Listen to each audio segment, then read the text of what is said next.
Tercer video del capítulo de hematopatología. Continuamos con leucemia mieloide aguda. Es una neoplasia propia de la médula ósea. Puede surgir de novo o ser una complicación del síndrome mielodisplásico. Es una neoplasia propia de adultos y rara en niños y gente joven. Se produce la proliferación de blastos comprometidos con la serie mieloide. Sin embargo, del 5 al 10% de los casos, los blastos tienen una diferenciación eritroide o megacariocítica. Existe una pancitopenia porque las células blásticas llenan la médula ósea y no permiten el desarrollo de las series hematopoyéticas normales. Es decir, que hay una anemia, leucopenia y trombocitopenia.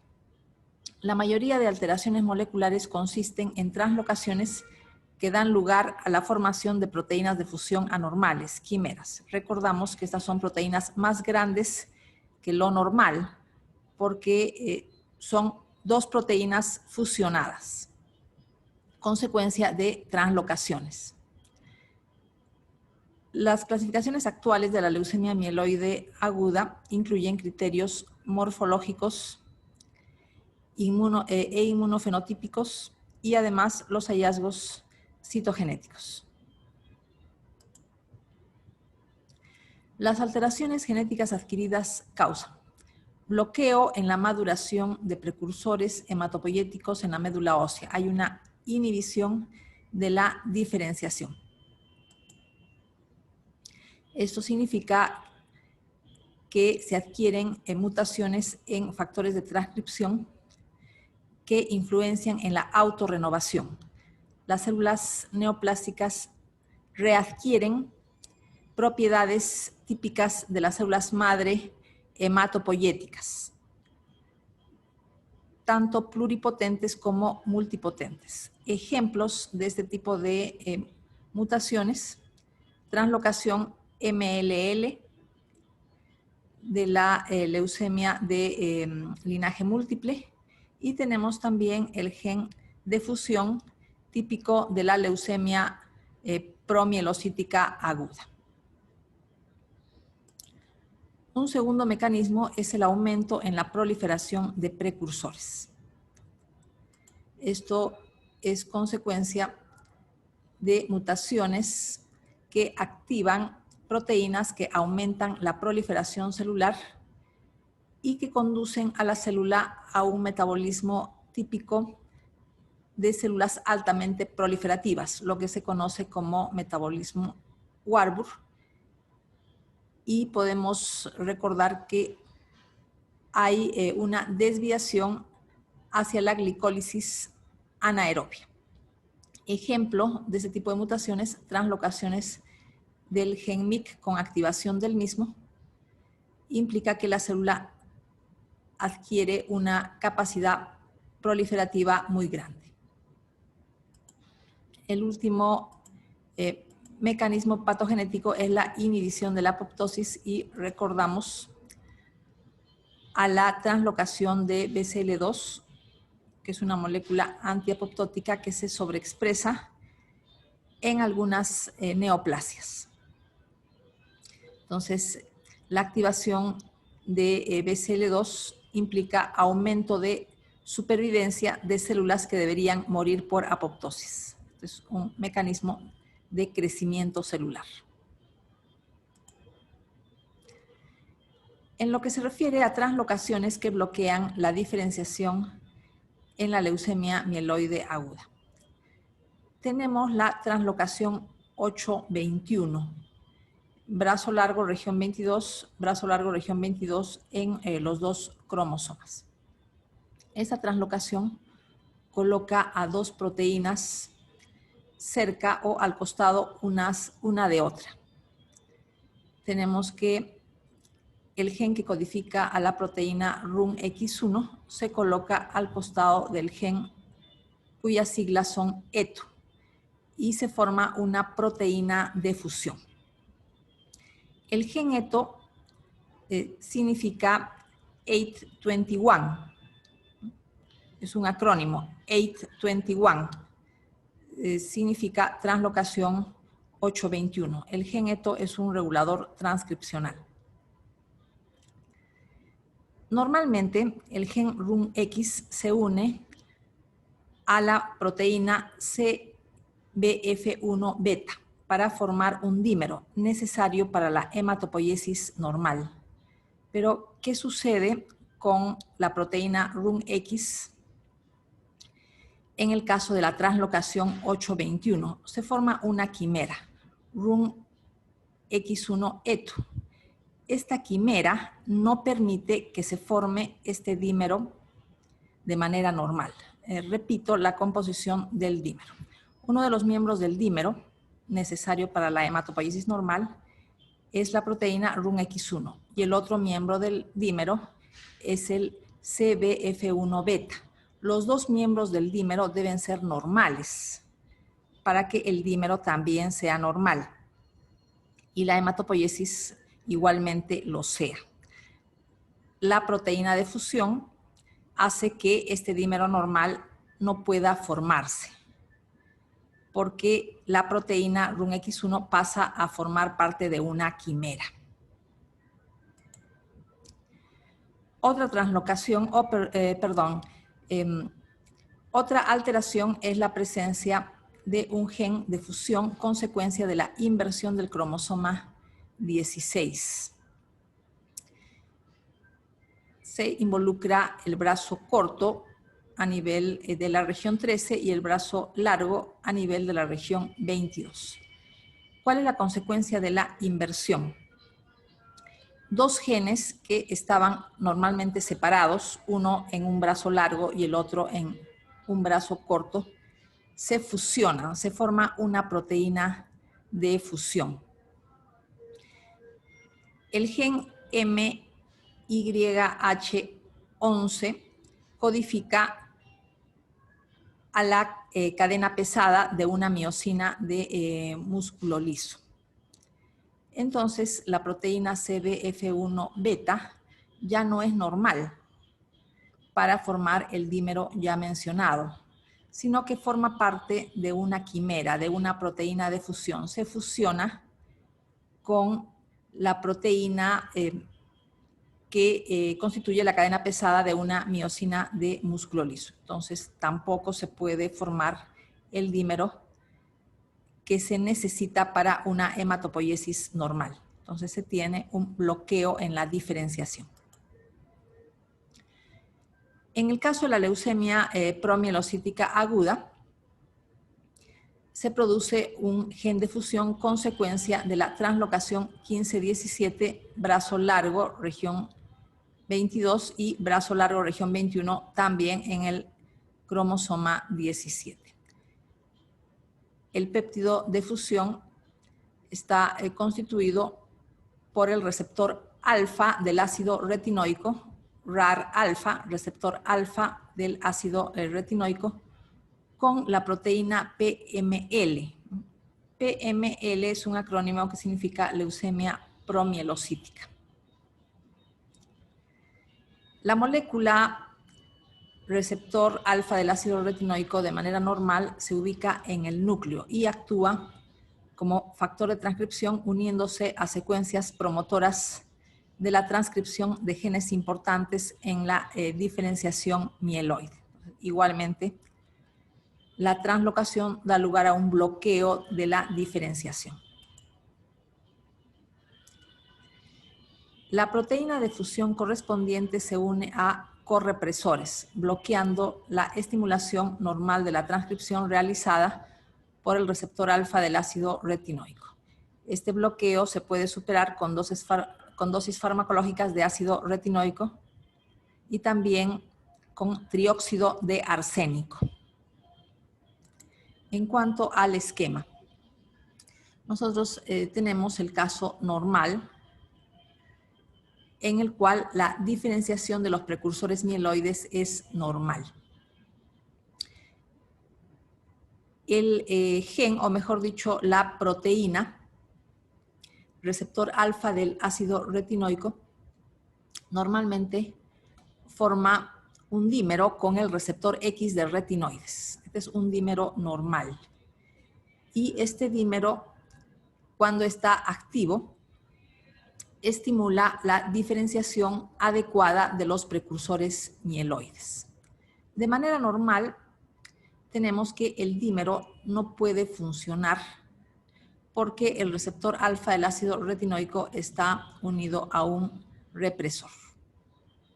Cuando está unido al represor, entonces no puede estimular la transcripción de una manera adecuada. Pero cuando se une al ácido retinoico, que es su ligando normal, sale el represor y se une a una molécula activadora, dando lugar a la transcripción normal de genes necesarios para la diferenciación mieloide. ¿Qué es lo que pasa con la translocación 15-17? Se forma una proteína de fusión. Una parte de la proteína de fusión es la proteína PML, que significa leucemia promielocítica, y el otro miembro de la proteína de fusión es el receptor alfa del ácido retinoico. En este caso, aunque esté unido al receptor X de retinoides, el ácido retinoico, que es el ligando normal, no basta para que el represor salga de su lugar y este lugar sea ocupado por el activador de la transcripción. Por lo tanto, hay una represión transcripcional y se bloquea la diferenciación mieloide. No se transcriben los genes necesarios para una diferenciación mieloide normal, debido a la formación de esta quimera.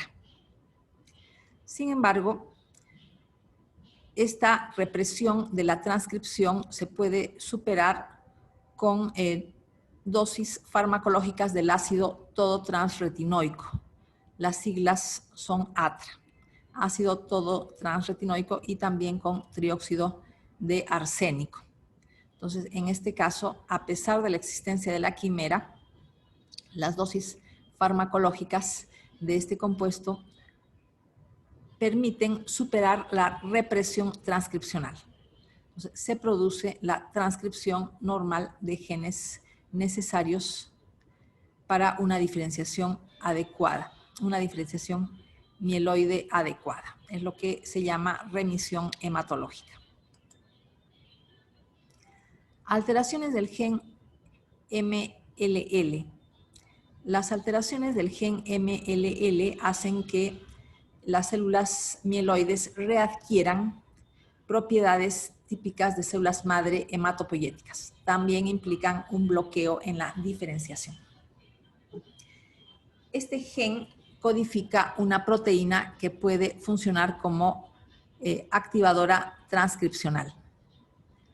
Las alteraciones consisten fundamentalmente en translocaciones y suceden en leucemias agudas de niños, leucemias relacionadas con quimioterapia, por ejemplo, quimioterapia con agentes alquilantes, y con inhibidores de las topoisomerasas 2. Un ejemplo de estos inhibidores es el fármaco etopósido, que pertenece al grupo de las epipodofilotoxinas. Y tenemos también que en las leucemias de linaje mixto existen alteraciones de este gen MLL, que significa leucemia multilinaje. En esta fotografía podemos ver blastos con diferenciación mieloide. Las células son grandes, la cromatina es laxa, los nucleolos son prominentes, los nucleolos se ven como unos espacios redondos más claros. Estas zonas redondas más claras son los nucleolos y tenemos gránulos azurófilos finos en el citoplasma. Citometría de flujo. Tenemos que tener en cuenta que el CD34 es un marcador de células madre hematopoyéticas, está en este trazado, y el CD33 es un marcador de células mieloides inmaduras. En este eje tenemos CD34, que es un marcador de células mieloides maduras, al igual que el CD15. También es un marcador de células mieloides agudas. Como recordamos, aquí tenemos un punto de fluorescencia 0 y se detecta los dos marcadores al mismo tiempo en células que están en suspensión. Entonces, ¿qué es lo que pasa si la marca de fluorescencia se ubica en esta zona? Si se ubica en esta zona, quiere decir que tiene marcación para CD34. Es decir, hay una molécula propia de células mieloides inmaduras. Y tendría que ubicarse la fluorescencia a este nivel si hubiera marcación de CD64, cosa que no sucede. Entonces tenemos una fluorescencia baja para CD64 y una fluorescencia alta para CD34. Quiere decir que este grupo de células tiene características de células mieloides inmaduras. Y en este lado tenemos también características de células mieloides inmaduras, positivas para CD33, negativas para CD15. Sin embargo, podemos ver acá un pequeño porcentaje de células que tienen una molécula propia de células mieloides maduras. Entonces, hay un grupo de células que tienen una diferenciación mayor a la mayoría de las células leucémicas. En esta fotografía podemos ver leucemia promielocítica aguda. Los citoplasmas tienen gránulos azurófilos gruesos. Se ve gránulos azurófilos gruesos y algunos gránulos están fusionados, dando lugar a unos gránulos alargados que se llaman cuerpos de Auer o bastones de Auer. Gránulos azurófilos fusionados. Podemos recordar que estos gránulos contienen sustancias procoagulantes, lo que significa que en la leucemia promielocítica aguda hay riesgo de coagulación intravascular diseminada. Pasamos a síndromes mielodisplásicos. En este caso hay una alteración de células madre hematopoyéticas, tanto las multipotentes como las pluripotentes. Por el nombre mielodisplásicos podemos deducir que hay displasia de las células de la médula ósea. Puede haber displasia de cualquiera de las 3 series normales de la médula ósea. Displasia de la serie eritroide, alteraciones morfológicas de las células eritroides. También tenemos hematopoiesis inefectiva o hematopoiesis ineficaz. La hematopoiesis ineficaz significa que las células de la médula ósea, cuando inician su maduración, sufren apoptosis en la misma médula ósea y no pasan a la sangre. Entonces, repito, este es el concepto de hematopoiesis inefectiva o hematopoiesis ineficaz. Apoptosis en la misma médula ósea sin que la célula pueda pasar a la sangre. Además, hay un riesgo variable de progresión a leucemia mieloide aguda. Entonces, un síndrome mielodisplásico es una lesión precancerosa. Los síndromes mielodisplásicos pueden ocurrir de novo, es decir, ser idiopáticos o después de tratamientos con agentes mutagénicos, fármacos para tratar el cáncer o radioterapia. Displasias de las series hematopoyéticas. Tenemos 3 series normales hematopoyéticas y las alteraciones morfológicas deben ocurrir por lo menos en 2 de las 3 series hematopoyéticas. Estas alteraciones morfológicas, también llamadas displasias, se pueden detectar en la lámina periférica y en la médula ósea. Al mismo tiempo se acompañan de citopenias con médula ósea hipercelular. El cuadro clínico depende de las citopenias, es decir, tenemos anemia con el cuadro clínico correspondiente a anemia, tenemos leucopenia con el cuadro clínico correspondiente a leucopenia y neutropenia y el cuadro clínico correspondiente a trombocitopenia. En cuanto a displasia de la serie eritroide, macrocitosis, macroovalocitosis, microcitosis, hipocromía, eliptocitosis, esquistocitosis, hematíes en forma de gota, acantocitosis. Como podemos recordar, acantocitosis significa que en la membrana de la célula roja del hematíe se encuentran unas puntas. Tenemos también puntado basófilo y sideroblastos en anillo. En médula ósea vamos a ver una fotografía respecto a sideroblastos en anillo en la médula ósea.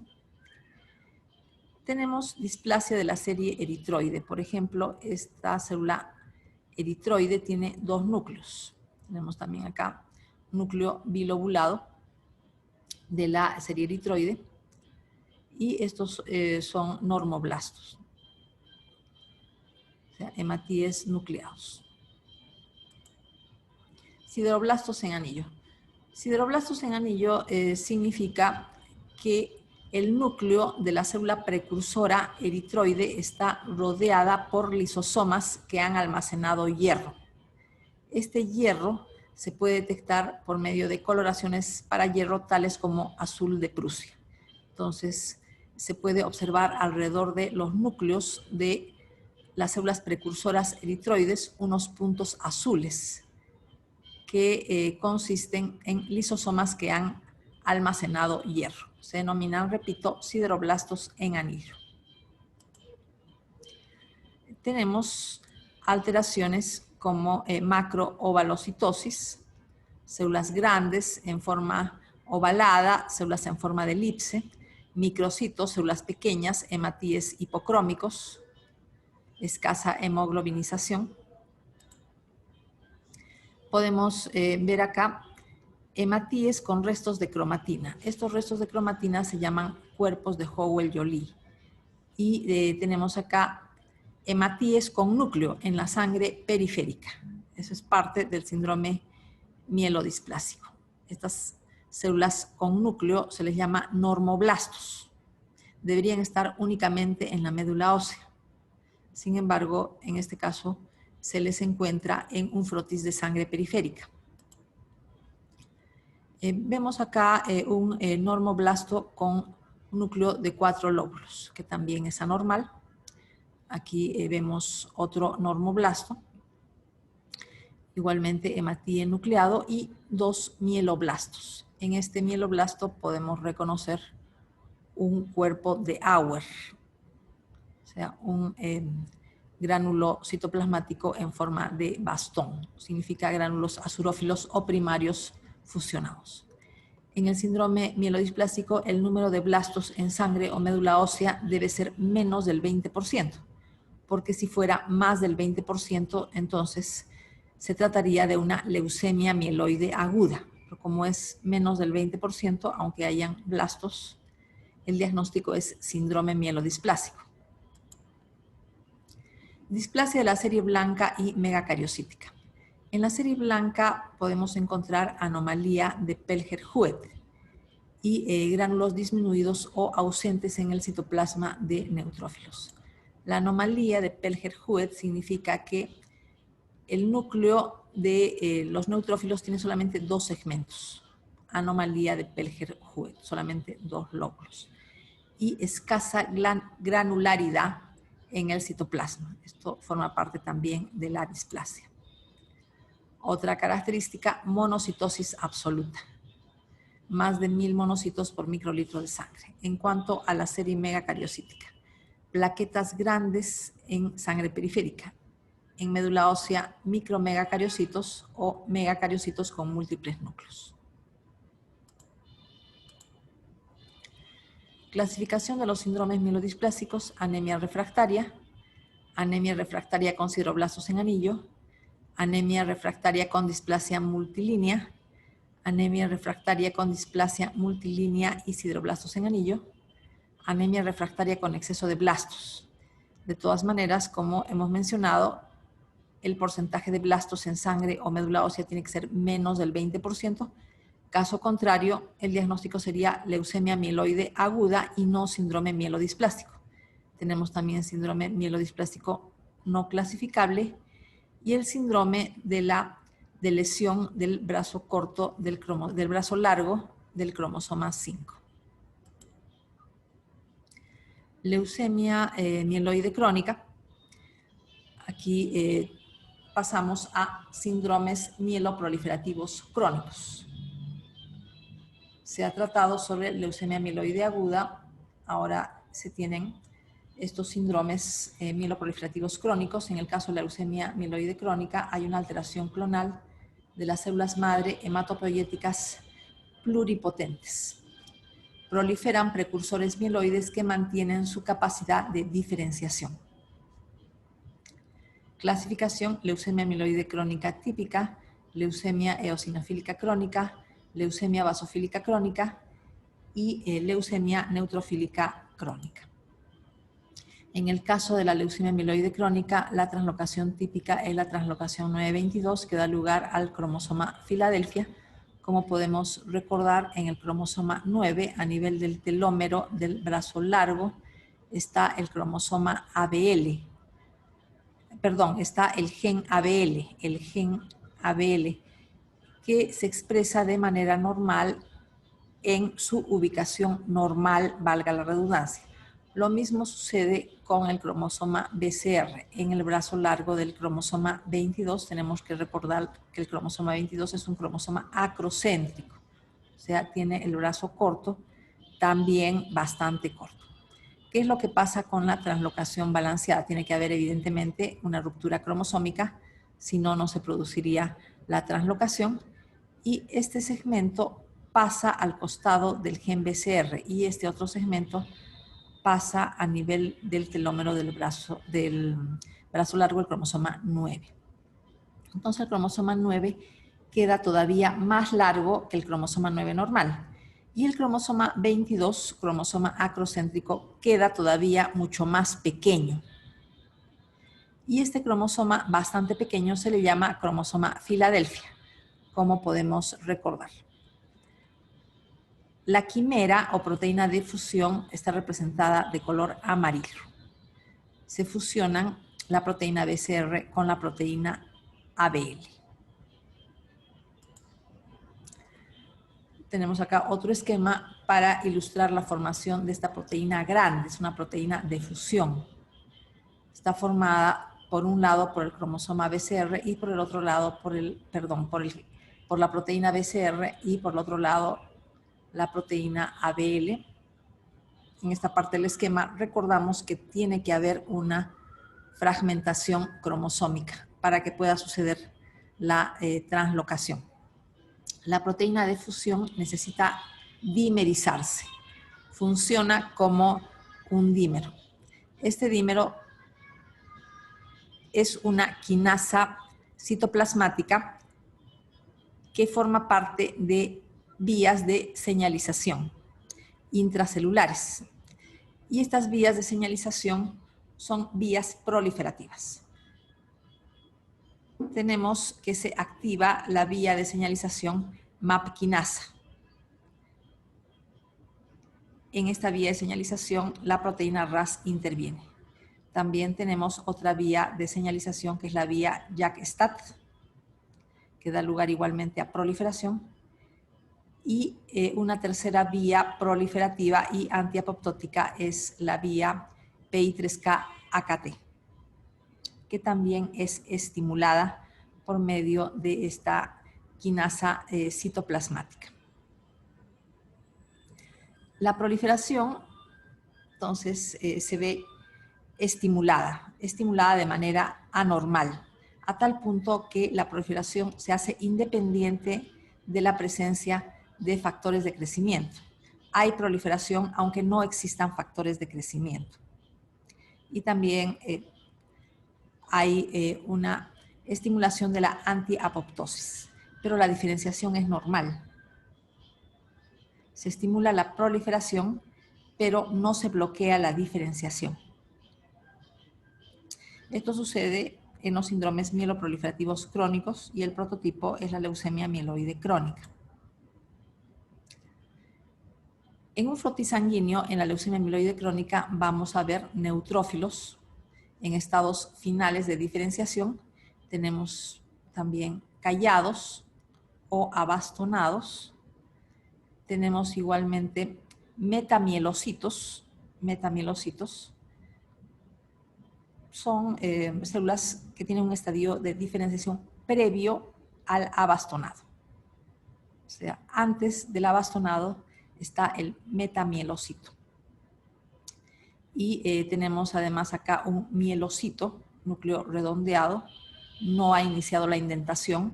En el metamielocito ya podemos ver las indentaciones en el núcleo. Y en este mielocito los gránulos azurófilos son gruesos y prominentes. Tenemos esta otra célula que podría ser un linfoblasto en cuanto a lo que morfología se refiere.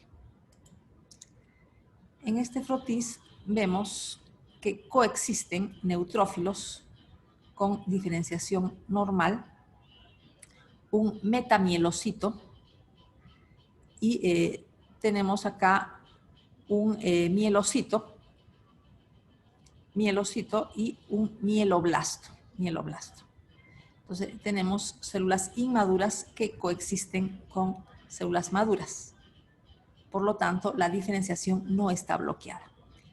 Esta célula morfológicamente parece un linfoblasto.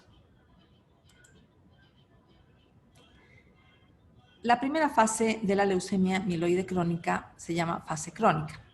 Tenemos una proliferación de células mieloides que alcanzan la diferenciación terminal.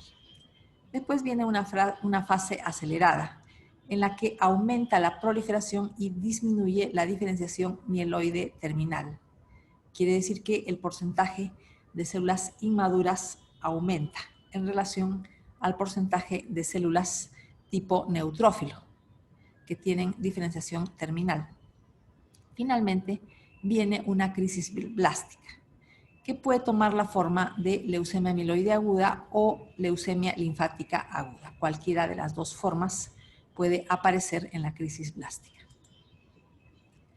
En el hemograma tenemos que hay una leucocitosis neutrofílica y basofílica.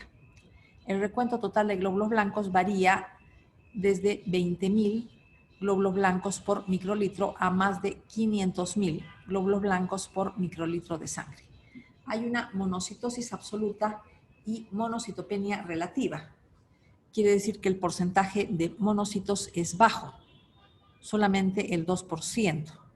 Pero como tenemos recuentos muy altos de glóbulos blancos, cuando se obtiene el número absoluto de monocitos, entonces hay una monocitosis absoluta. Puede haber trombocitosis y anemia normocítica normocrómica. En lo referente a la fase acelerada de la leucemia mieloide crónica, aumenta el porcentaje de células inmaduras, como ya lo mencioné, y disminuye el porcentaje de células con diferenciación terminal. El cuadro clínico se caracteriza por fiebre, sudoración nocturna, pérdida de peso, esplenomegalia refractaria al tratamiento, dolor óseo. Ya sabemos que el dolor óseo en las leucemias es por una expansión de la médula ósea que comprime el endostio de la cavidad medular. Trombocitopenia, aumenta la basofilia del hemograma, más del 20% de basófilos, aumenta el porcentaje de blastos, pero no más del 20%, porque si fuera más del 20%, entonces estaríamos en el periodo de crisis blástica. Pueden aparecer alteraciones citogenéticas adicionales al cromosoma Filadelfia. Estas alteraciones citogenéticas adicionales hacen que la enfermedad adquiera resistencia al tratamiento usual dado por imatinib o Glivec. La crisis blástica evidentemente implica que el porcentaje de blastos en sangre periférica o médula ósea sea mayor al 20%. Tenemos que además de los síntomas de la fase acelerada pueden aparecer los cloromas. Los cloromas son acúmulos de mieloblastos en diferentes tejidos. En la leucemia mieloide crónica, el vaso aumenta de tamaño de manera masiva. El peso normal del vaso es de 120 a 200 gramos, pero aumenta tanto de peso y volumen que llega a alcanzar a los 2.600 gramos o más.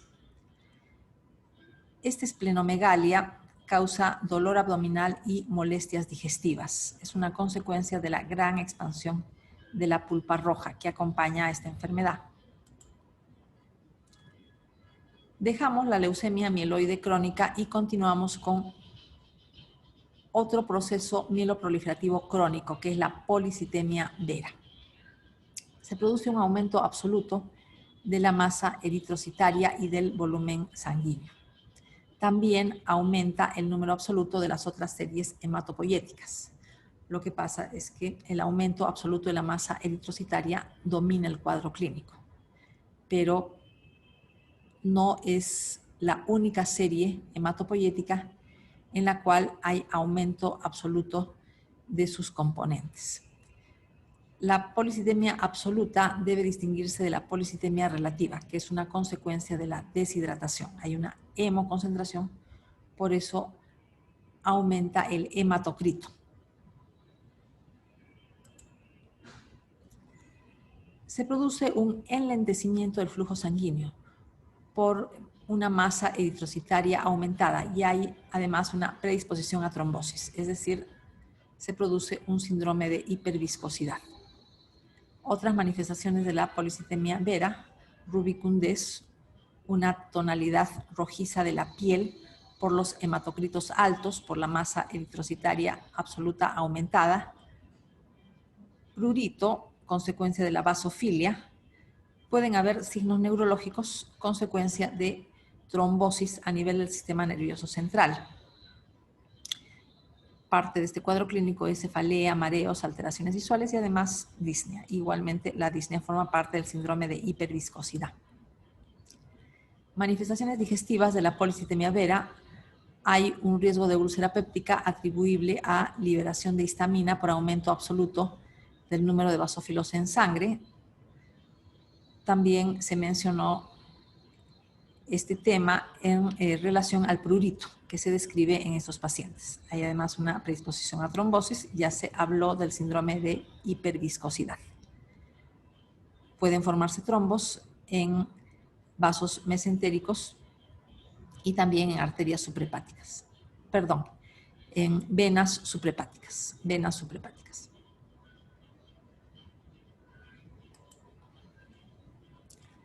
Con el paso del tiempo, la médula ósea sufre fibrosis. Esto es lo que se denomina fase de agotamiento. Y también metaplasia mieloide. Se puede iniciar la hematopoiesis fuera de la médula, en otros órganos hematopoyéticos tales como vaso, ganglios linfáticos e hígado, con la organomegalia correspondiente, y puede haber una leucemia mieloide aguda superimpuesta. Es un proceso que es similar a la crisis blástica de la leucemia mieloide crónica. Se puede ver en otros síndromes mieloproliferativos crónicos, tales como la policitemia vera. En la policitemia vera tenemos la activación de la molécula JAK2 por mutaciones puntuales. Esta molécula forma parte de la vía de señalización JAK-STAT, por lo que esta vía se encuentra activada en exceso en la policitemia vera. Normalmente esta vía es estimulada por citoquinas inflamatorias y factores de crecimiento hematopoyéticos, incluidos la eritropoyetina. Tenemos que en la policitemia vera la esplenomegalia también es prominente. En este caso por hematopoiesis extramedular en el concepto de mielofibrosis, que es la fase de agotamiento de la policitemia vera. En el caso de la leucemia mieloide crónica tenemos una infiltración neoplásica que explica la esplenomegalia. Otro trastorno mieloproliferativo crónico, trombocitemia esencial. Existe una trombocitosis persistente en la sangre, recuentos mayores a 600.000 plaquetas por milímetro cúbico, normal hasta 450.000 plaquetas por milímetro cúbico o microlitro de sangre. Hay una hiperplasia de megacariocitos en médula ósea. Se produce un defecto en células madre pluripotentes. Hay una proliferación trilineal a predominio de la serie megacariocítica. Podemos recordar que en la policitemia vera hay una proliferación también trilineal, pero a predominio de la serie eritroide. La trombopoyetina regula la hematopoiesis y la trombopoiesis. Es un factor de crecimiento. Hay un autocontrol de los niveles de eritropoyetina mediante una retroalimentación negativa. Quiere decir que cuando los recuentos de plaquetas empiezan a subir en la sangre por encima de lo normal, la concentración de trombopoyetina baja. O sea, hay una autorregulación mediante una retroalimentación negativa. Pero en la trombocitemia esencial, la trombopoyetina tiene niveles inapropiadamente normales o elevados.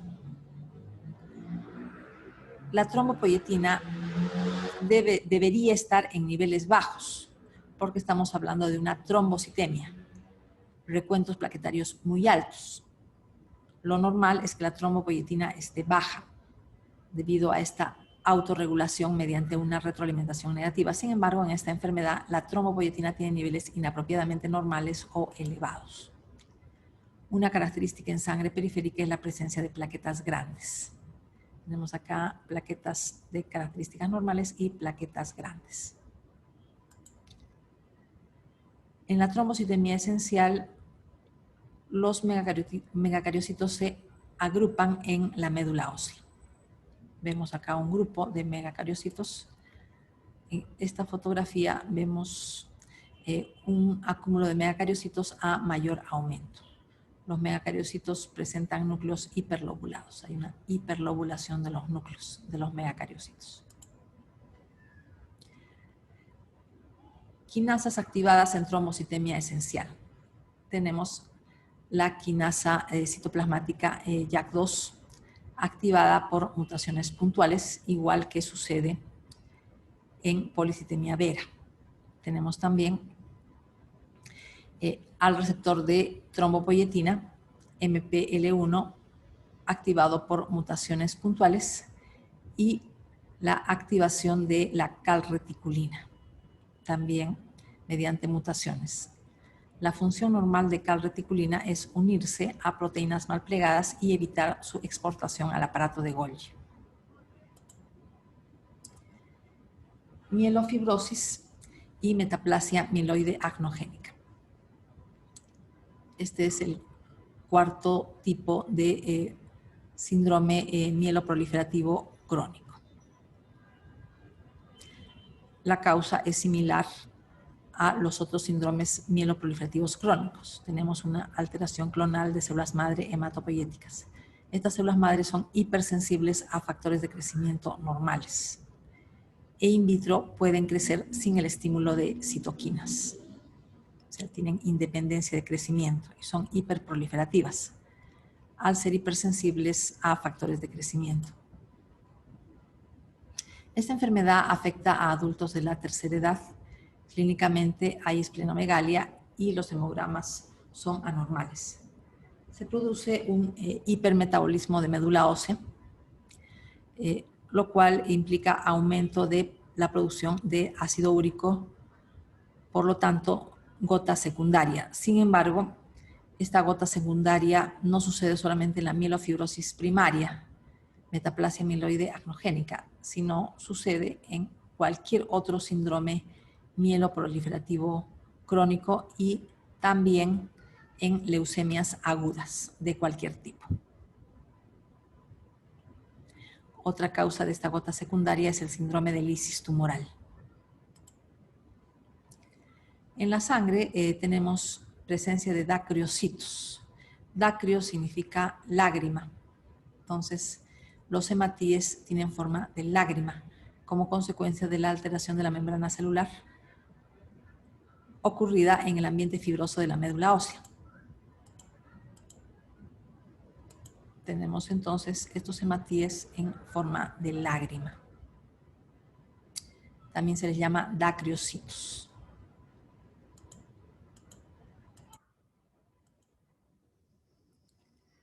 La médula ósea es hipercelular en las fases iniciales. Entonces, esta mielofibrosis es posterior, no se ve en las fases iniciales de la enfermedad. Los meacariocitos están anormalmente agrupados. Esto nos puede hacer recordar a la trombocitemia esencial, pero en las fases iniciales de la mielofibrosis también se puede ver esto. En las fases tardías, más bien, la médula ósea es hipocelular. Hay una fibrosis por acción de citoquinas fibrogénicas tales como el factor de crecimiento derivado de plaquetas y el factor de crecimiento transformante beta. Hay además una hematopoiesis extramedular porque la médula ósea se fibrosó y la producción de células sanguíneas ya no puede suceder en la médula ósea fibrótica, sino tiene que pasar a otros órganos hematopoyéticos tales como vaso, hígado y ganglios. Por lo tanto, hay organomegalias debido a esto. En la sangre periférica observamos leucoeritroblastosis, es decir, precursores de las series hematológicas en la sangre periférica, pero no se corrigen las citopenias. O sea, aumenta la cantidad de precursores en la sangre periférica, pero no aumenta la cantidad de células maduras, las bien diferenciadas de las series hematopoyéticas en la sangre periférica. Las alteraciones moleculares son similares a las de la trombocitemia esencial, es decir, las mutaciones son similares. La esplenomegalia predispone a infartos. Puede complicarse con leucemia mieloide aguda, igual que sucede con policitemia vera y con otros síndromes mieloproliferativos crónicos. La leucemia mieloide aguda puede aparecer en tejidos con hematopoiesis extramedular. Mielofibrosis. La médula ósea se fibrosa a tal punto que la hematopoiesis ya no se puede producir. Hemos visto que es una consecuencia de la producción de citoquinas fibrogénicas, tales como el factor de crecimiento derivado de plaquetas y el factor de crecimiento transformante beta. Frente a la fibrosis, las series hematopoyéticas tienen que producirse en otros órganos, tales como ganglios linfáticos, vaso e hígado. Tenemos entonces una hematopoiesis extramedular. Pasamos a las proliferaciones de las células de Langerhans. Recordamos primero las características de la célula de Langerhans normal. Se trata de una célula del sistema retículo endotelial que se especializa en la presentación de antígenos a los linfocitos T. Se ubica en piel, toma contacto con antígenos que vienen del exterior e ingresan por la piel. Presenta estos antígenos captados en la piel a linfocitos T en los ganglios linfáticos regionales. Hay una escasa capacidad fagocítica. Atrapa antígenos en las prolongaciones de su citoplasma. Es una presentadora profesional de antígenos. Otros miembros de este grupo se ubican en ganglios linfáticos. Por ejemplo, tenemos la célula dendrítica folicular y la célula dendrítica interdigitante. Estos dos tipos de células también forman parte del sistema retículo endotelial y son células presentadoras de antígenos profesionales. Esquema para ilustrar una ubicación normal de la célula de Langerhans, que es la epidermis. Es una célula con escasa capacidad fagocítica y atrapa antígenos en sus prolongaciones. Frente al atrapamiento de antígenos, la célula secreta citoquinas inflamatorias que la hacen madurar. O sea, estas citoquinas inflamatorias actúan sobre la misma célula de Langerhans. Hay una estimulación autocrina. Hacen que esta célula madure, pierda su adhesividad y adquiera capacidad migratoria. pierde sus uniones a el resto de células de la epidermis, adquiere una movilidad propia y mediante movimientos ameboideos sale de la epidermis e ingresa a la dermis. Una vez en la dermis ingresa a vasos linfáticos aferentes, llegando a ganglios linfáticos, donde puede presentar los antígenos que captó en la piel a linfocitos T. Evidentemente tienen que ser linfocitos T vírgenes, es decir, linfocitos que recién están tomando contacto con un antígeno por primera vez. En el caso de proliferaciones de las células del Langerhans, a estos procesos se les llama histiocytosis y tienen diferentes presentaciones clínicas según el tipo de tejido en el cual se acumulen estas células de Langerhans neoplásicas. En los niños pequeños, menos de 3 años, estas proliferaciones de células de Langerhans neoplásicas pueden ubicarse en diferentes órganos: hígado, vaso, ganglios, piel, sistema nervioso central y médula ósea. En la médula ósea dan lesiones osteolíticas. Esta variedad de amplia diseminación se llama enfermedad de Letterer-Siwe. Es grave y de mal pronóstico. Fotografía en la cual observamos médula ósea, trabéculas óseas, tejido hematopoyético normal, y acá vemos la proliferación de células de citoplasma amplio y eosinófilos, que son las células de Langerhans neoplásicas. Fotografía en la cual podemos observar células de Langerhans con varios núcleos. Y también tenemos células de Langerhans de un solo núcleo, citoplasma amplio y eosinófilo. Tenemos células de Langerhans de un solo núcleo y células de Langerhans multinucleadas. Células de Langerhans mononucleadas. En este caso podemos ver surcos en los núcleos. Son acúmulos lineales de cromatina que se puede observar en núcleos de células de Langerhans neoplásicas. En los niños mayores, estos acúmulos de células de Langerhans neoplásicas pueden suceder también en médula ósea, dando lesiones osteolíticas, pero también se pueden ubicar detrás de globos oculares. Y esta proliferación de células de Langerhans neoplásicas detrás de globos oculares hacen que el globo ocular quede protruido hacia adelante, dando lugar a un exoftalmos. También pueden haber acúmulos de células de Langerhans neoplásicas en hipófisis, dando lugar a deficiencia de hormona antidiurética, por lo tanto diabetes insípida. En este caso, hablamos de una enfermedad de Hans-Schüller-Christian. Es menos grave que la enfermedad de Letterer-Siwe ya mencionada, porque los acúmulos de células de Langerhans neoplásicas no están ampliamente diseminados, sino en pocas ubicaciones. Tenemos el caso más benigno, que se denomina granuloma eosinófilo. Afecta a adolescentes o adultos jóvenes. Tenemos una infiltración que se limita a la médula ósea, es decir, la enfermedad está localizada en los huesos, dando lesiones osteolíticas. En lo que se refiere a las 3 formas clínicas, la forma granuloma eosinófilo tiene un mejor pronóstico. La diseminación de la enfermedad es menor. Síndrome de Hashimoto-Prisker o histiocytosis congénita y autolimitada. Tiene buen pronóstico y cura sin tratamiento. Sucede en recién nacidos, puede aparecer a las 2 a 3 semanas de vida o puede estar presente ya en el nacimiento. Se observa un rash cutáneo diseminado sin compromiso de mucosas, vísceras o médula ósea. Entonces tenemos una forma diseminada, pero ubicada únicamente en la piel y con buen pronóstico. Afecta a niños bastante pequeños, como ya lo he mencionado. En el caso de los fumadores, pueden acumularse células de Langerhans en el tejido pulmonar, por ejemplo, alvéolos pulmonares. Se trata de un proceso reactivo frente al hábito tabáquico, pero el 40% de estos casos tiene mutaciones BRAF, que es una mutación oncogénica. El inmunofenotipo de células de Langerhans.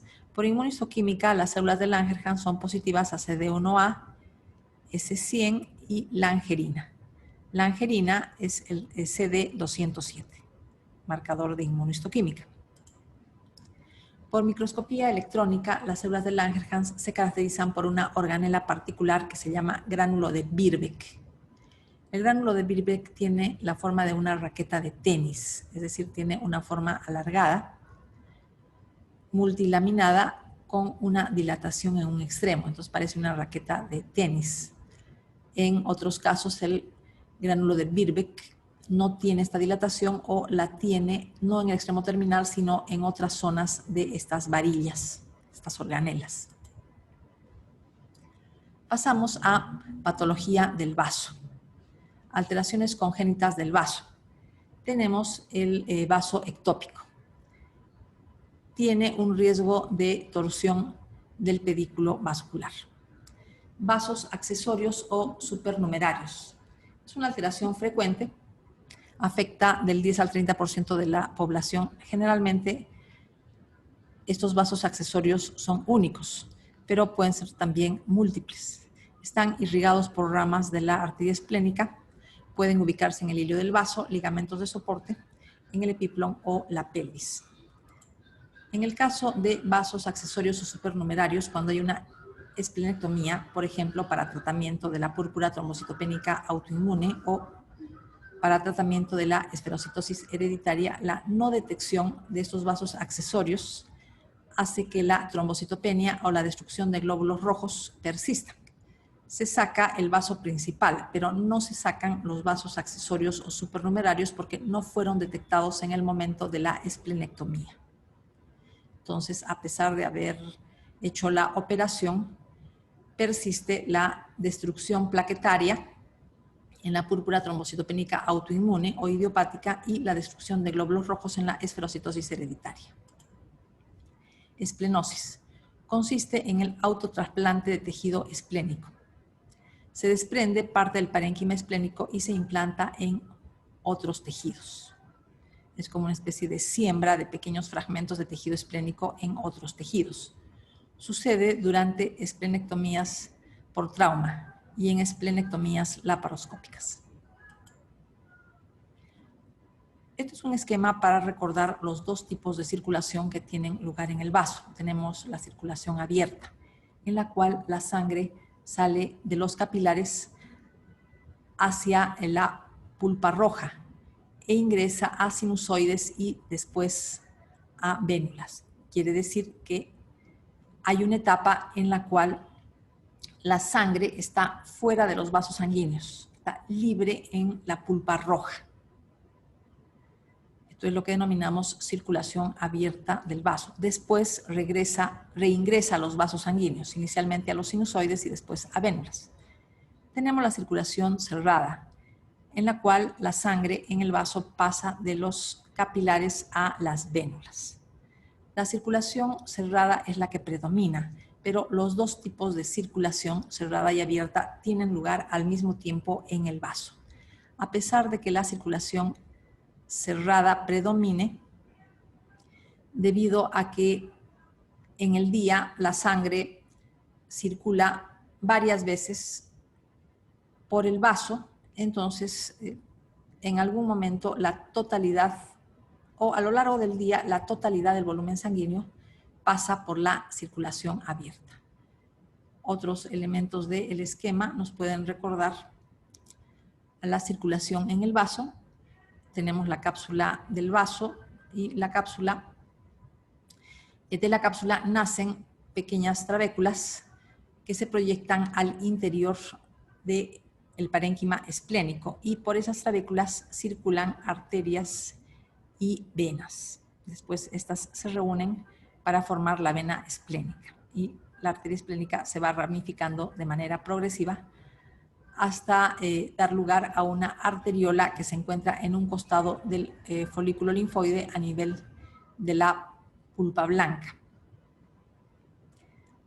Y tenemos que la sangre arterial termina en las arterias penciliares.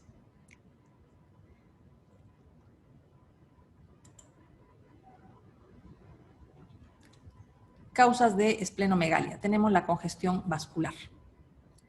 Causa fundamental, hipertensión portal, que se transmite de manera retrógrada hacia la vena esplénica.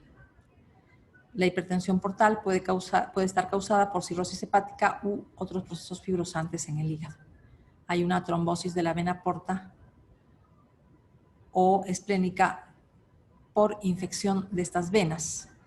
Esta infección de las paredes venosas o esta inflamación de las paredes venosas es una consecuencia de la extensión de una infección intraabdominal, por ejemplo, apendicitis aguda o colecistitis aguda. Cuando existe congestión vascular en el vaso, se prolonga el tiempo de contacto de células de la sangre con el sistema retículo endotelial de la pulpa roja, favoreciendo la destrucción de células sanguíneas y el secuestro de las mismas. Esto se denomina hiperesplenismo y la consecuencia son citopenias, debido a que aumenta la destrucción de las células sanguíneas y se secuestra también estas células sanguíneas en este vaso congestivo. Otra causa de esplenomegalia, hiperplasia de la pulpa blanca por una respuesta inmune, debido a infecciones severas, como la septicemia, endocarditis bacteriana subaguda, mononucleosis infecciosa y otras infecciones como tuberculosis, tifoidea, paludismo crónico, brucelosis, etc. También tenemos hiperplasia de la pulpa blanca en enfermedades autoinmunes, tales como el lupus eritematoso sistémico y el síndrome de Felty. La esplenomegalia también puede ser causada por infecciones piógenas que afectan al vaso, dando lugar a abscesos. Hiperplasia por destrucción de hematíes defectuosos y destrucción de plaquetas por causa autoinmune. Hematíes defectuosos existen en la esferocitosis hereditaria, talasemia mayor. La destrucción de plaquetas por causas autoinmunes se llama púrpura trombocitopénica autoinmune o púrpura trombocitopénica idiopática.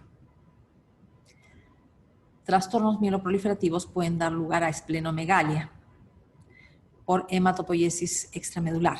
Hemos visto varios ejemplos de síndromes mieloproliferativos crónicos, tales como la leucemia mieloide crónica.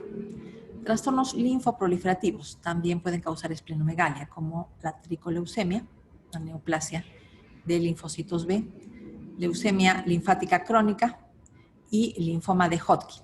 Hay una infiltración linfomatosa del vaso explicando la esplenomegalia. Procesos infiltrativos también pueden dar lugar a aumento del tamaño del vaso, tal como sucede en la sarcoidosis, amiloidosis y la enfermedad de Gaucher. Tumores primarios del vaso más frecuentes, linfangioma y hemangioma. Podemos tener también un tumor maligno del vaso, tal como el hemangiosarcoma. Las metástasis al vaso son raras. Ejemplos de aumento de tamaño del vaso por presencia de quistes congénitos y quiste hidatídico.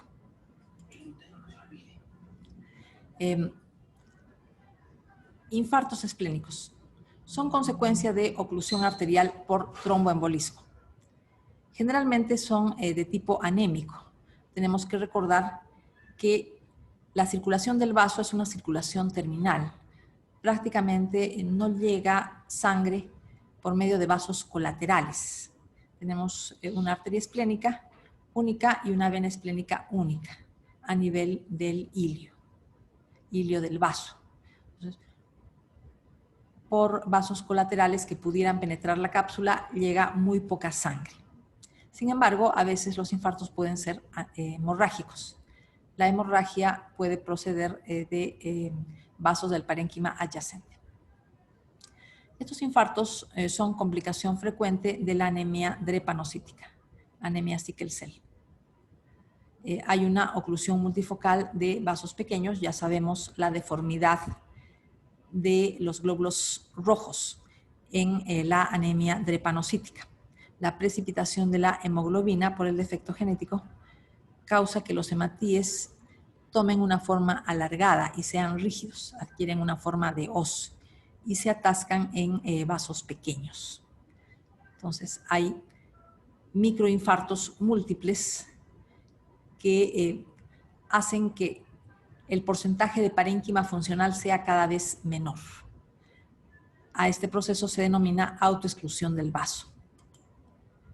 Infartos esplénicos pueden tener hemorragia, a veces son anémicos.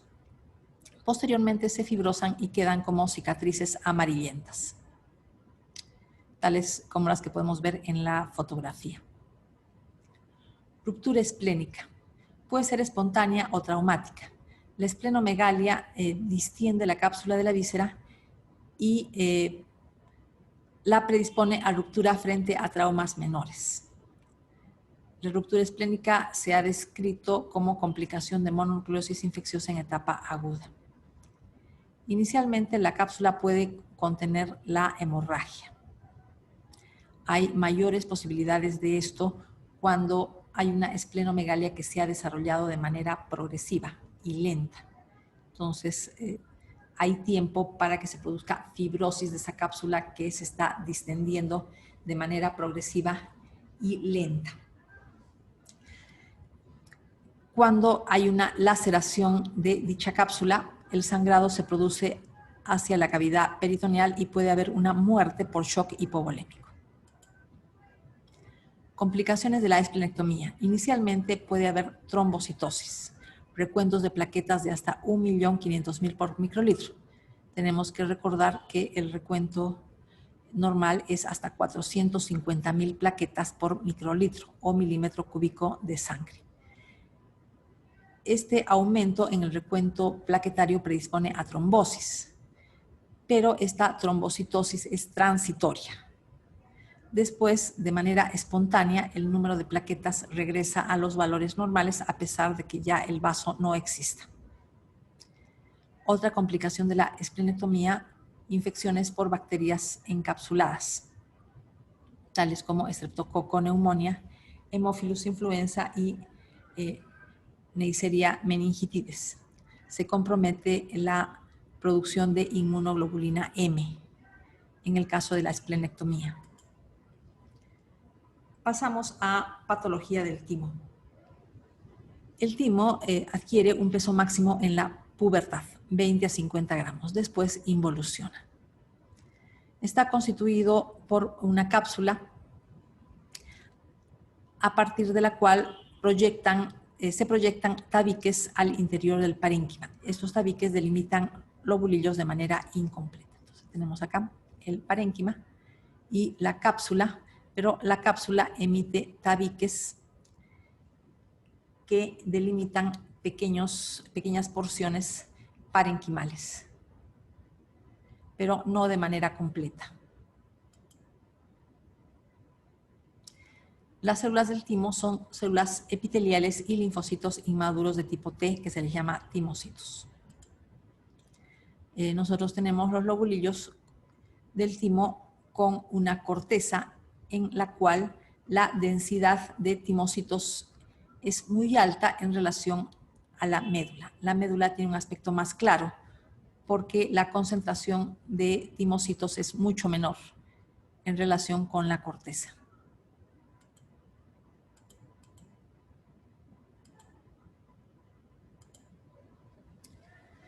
Entre la patología del timo tenemos la hipoplasia o aplasia. Sucede en el síndrome de DiGeorge, que es una consecuencia de un defecto del desarrollo del tercer arco faríngeo. Existe una inmunodeficiencia de linfocitos T, como ya sabemos. Hiperplasia folicular del timo. Aparecen folículos linfoides con centros germinativos, igual que si fuera un ganglio linfático. Sucede en miastenia gravis y en otras enfermedades autoinmunes tales como lupus, artritis reumatoide y esclerosis sistémica. Tumores del timo. Son de 3 tipos. Los timomas pueden ser de 3 tipos. Pueden ser citológicamente benignos y no invasivos. Pueden ser citológicamente benignos pero invasivos y metastásicos. Y tumores citológicamente malignos. Esto es lo que se denomina carcinomas tímicos.